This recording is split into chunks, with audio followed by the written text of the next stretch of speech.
ഇന്ന് ഞാനിവിടെ തയ്യാറാക്കാൻ പോകുന്നത് ഒരു പാവയ്ക്ക തീയലാണ്. അതിന് വേണ്ടിയിട്ട് ഞാൻ 3 പാവയ്ക്ക എടുത്തിട്ടുണ്ട്.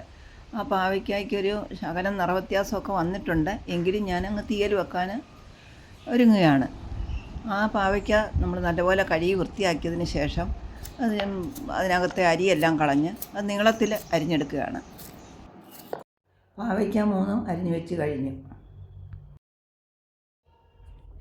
ഇനി ഇതിൻ്റെ കൂടെ 2 സവാളയും കൂടെ കനം കുറച്ച് അരിഞ്ഞ് ചേർക്കണം.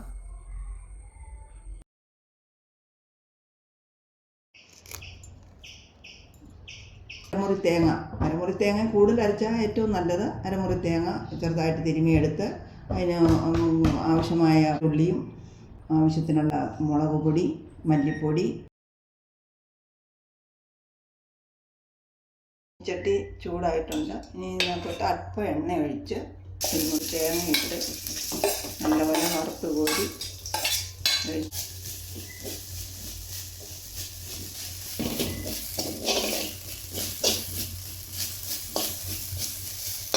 അതോടൊപ്പം കുറച്ച് ചുമന്നുള്ളി അരിഞ്ഞതുണ്ട്.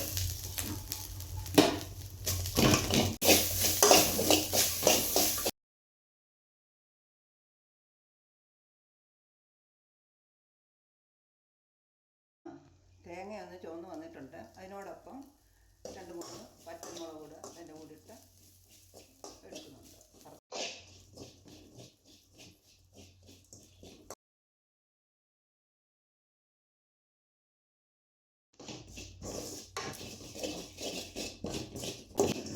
തേങ്ങയും ചുവന്നുള്ളിയും ഒരു ഇതായി വരുന്നതേ ഉള്ളൂ. അല്പ സമയത്തിന് ശേഷം ഇത് മൂത്ത് കിട്ടത്തുള്ളൂ. അതിനോടൊപ്പം നമുക്ക് ഒന്നുകൂടെ മൂത്ത് വരുമ്പോൾ അതിൻ്റെ ആവശ്യത്തിന് മല്ലിപ്പൊടി, മുളക് പൊടിയും അല്പം കുരുമുളക് പൊടിയും കൂടെ ചേർക്കാം. മുളക് പൊടി നല്ലൊരു സ്പൂൺ മുളക് പൊടി ചേർക്കണം. കുറച്ച് മല്ലിപ്പൊടി,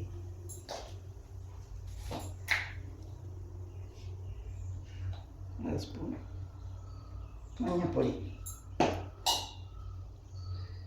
കുരുമുളക് പൊടി. തേങ്ങയെല്ലാം നല്ലതുപോലെ മൂത്തിട്ടുണ്ട്. ഇനി നമുക്ക് ഗ്യാസ് ഓഫ് ചെയ്തിട്ട് ഇതൊന്ന് തണുക്കുമ്പം വെള്ളം തൊടാതെ അരച്ചെടുക്കണം.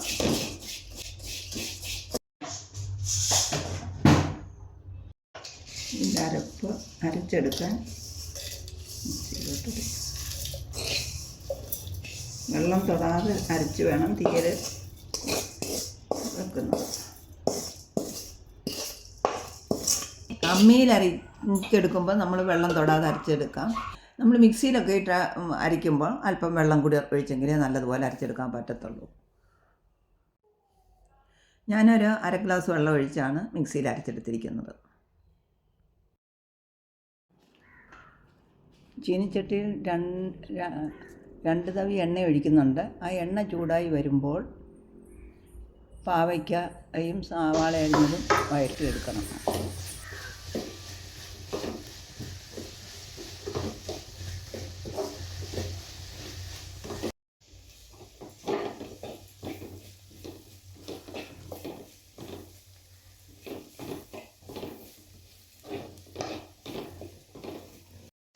പാവയ്ക്ക എല്ലാം വഴണ്ട് വന്നിട്ടുണ്ട്. ഇനി നമുക്കതിൻ്റെ ബാക്കി ചേരുവകളൊക്കെ ചേർക്കാം.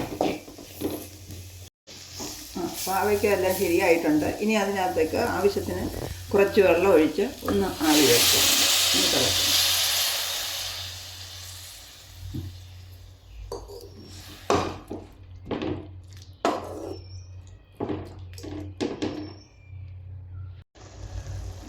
പാവയ്ക്ക നല്ലതുപോലെ തിളച്ചിട്ടുണ്ട്. ഇനി ഇതിനകത്തോട്ട് ഇതിൻ്റെ അരപ്പ് ചേർക്കാം.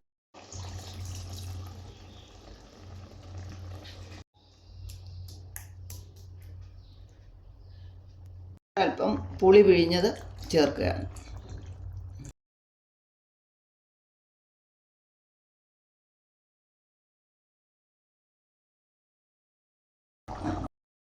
ഇനി നമുക്ക് ഇതിനകത്തൊന്ന് കടുകും കൂടെ വറുത്തിട്ടതിന് ശേഷം നമുക്ക് എടുക്കാം.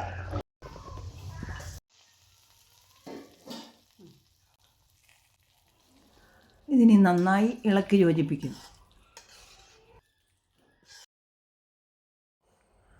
അങ്ങനെ നമ്മുടെ തീയൽ റെഡി ആയിട്ടുണ്ട്. ഇനി നമ്മളൊരു മറ്റൊരു പാത്രത്തിലേക്ക് മാറ്റാം.